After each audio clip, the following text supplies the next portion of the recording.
Guys, nongeye kubashimira ku bantu badukurikirana kuri Superstar News, nongeye no gushimira abantu bakora subscribe, like, comment, bamwe kudushyigikira cyane. Imana ikomeze igibaha umugisha. Uyu munsi tugiye kugaruka ku muhanzi bita Bruce Melody. Bruce Melody amazina y'inyakuri akaba yitwa Itahiwacu Bruce, ni umwe mu bahanzi bakomeye kandi bafite izina rikomeye mu muziki nyarwanda. Uyu Bruce Melody kandi akaba yaravutse tariki 3 Werurwe 92 mu karere ka Kicukiro, Kigali mu Rwanda, aho yagaragaje impano yo kuririmba no gukunda umuziki akiri muto.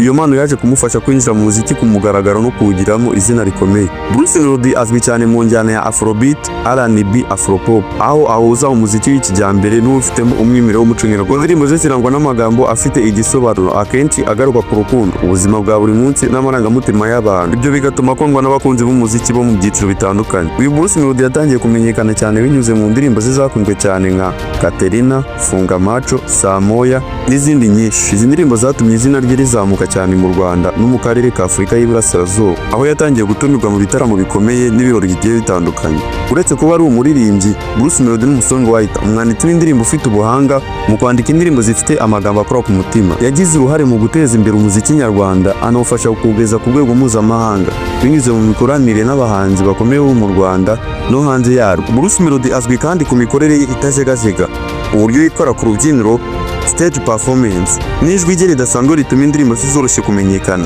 Ibi byatumye ahabwa ibihembo bigiye bitandukanye ndetse akomeza kubaha nk'umwe mu nkingi z'umuziki nyarwanda wa kijyambere. Uyu munsi Bruce Melody afatwa nk'umwe mu bahanzi bahagarariye u Rwanda mu muziki wa Afurika, kandi akomeje gushyira imbaraga mu guhanga indirimbo ze nshya no guteza imbere impano. Umuziki ukomeje kuba isoko y'ihumure, ibyishimo n'icyizere ku bakunzi be benshi. Nongeye kubashimira namwe mukomeza kudukurikirana ibiganiro byacu tugejejeho buri munsi uko bwije n'uko bukeye. Namwe mugenda mukora subscribe, like, share, comment. Imana ibahe umugisha kandi mugire umunsi mwiza.